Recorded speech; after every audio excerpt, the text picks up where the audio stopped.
Welcome ladies and gentlemen to another video of CORNFLAKES Gaming. Today we are going to dial back to the tech news of CORNFLAKES Gaming. There's a lot of things that is going on in this week, starting from AMD, NVIDIA and Intel. So let's dive into it.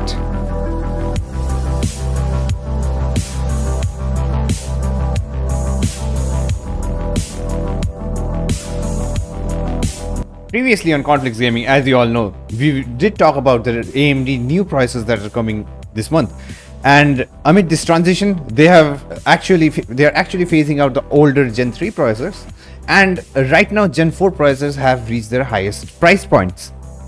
Now we know that the Ryzen 7 5800X 3D has solidified itself as the gaming CPU from AMD, while its predecessor is doing the work, the 7800X 3D, of continuing the legacy. I think Intel is gonna have a very hard time with its Ultra 200K processors, considering the fact that 5800X 3D will no longer be available.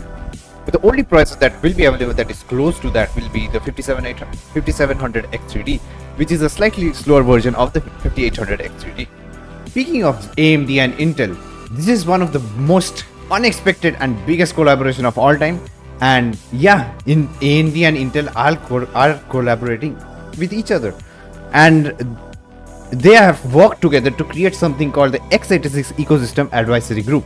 This ecosystem's primary focus is just to expand the whole x86 architecture and develop a much more better performing and sustainable processors, adapting to the new changes that is coming to the industry, which includes AI, chiplet designs and 3D packaging.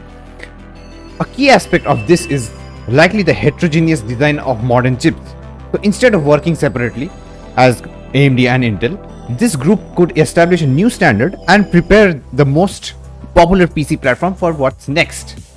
Well, this collaboration kind of focuses on enhancing customer choices and compatibility across hardware and softwares, simplifying architectural guidelines to enhance software, and enabling greater and more efficient integration of new compatibilities into operating system, frameworks and applications. Well, this advisory group includes a lot of CEOs, and it's quite exciting to see this whole shift coming towards only focusing on the development of x86 instead of competing against it. In my opinion, with so many CEOs coming together, the whole plan seems to be something huge. There's a huge shift that might be coming towards us in the next decade on the x86 architecture, because as we can see that increasing the number of transistors has been the go-to method of increasing the performance of a CPU. I think it has come to a point where that approach has reached its cap. I think after a lot of research and development, there can be a shift in the approach of what they do to increase the performance of CPUs. So it's kind of exciting news.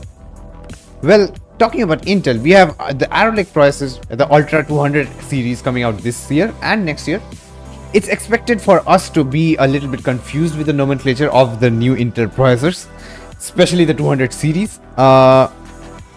But not only Intel has confirmed that it will launch the Core Ultra 208 series next year, but leaks also suggest that there will be a non-Ultra series which will feature rebranded parts. The latest update concerns that the Core 5210H, which is reported to feature 8 core and 12 threads, will have similar configuration to the Intel i5 12th gen, which had 4 power cores and 8 efficiency cores, which is far from being a high-end processor. While right now we don't know the exact figures of the clock speed of the 210H processors that is coming out, it's expected to be identical to the Intel i5 12th gen processors, and with a slight advantage in the overall score. While when we benchmark these processors in Crossmark CPU score, the overall score for the 210H that came up is a 1399 compared to i5's 12th gen 12450H, which has a benchmark score of 1360. Last but not the least, and the best news of all, NVIDIA's new GPU lineup, the NVIDIA 5000 series, and NVIDIA 5090, NVIDIA RTX 5080, 5070, 5070 Ti, 5060 series. The launch date has been announced. and it's huge. So as per the news right now, RTX 50, RTX 5090, RTX 5090D, and RTX 5080 are going to launch at January 2025. RTX 5070 and 5070 Ti are coming out at February 2025. RTX 5060 and RTX 5060 Ti are coming at March 2025. These are some huge updates, and I hope you guys are saving your money, because these GPUs are going to be big. So that's it for today, guys. I hope you enjoyed the stream. Cornflakes Gaming out.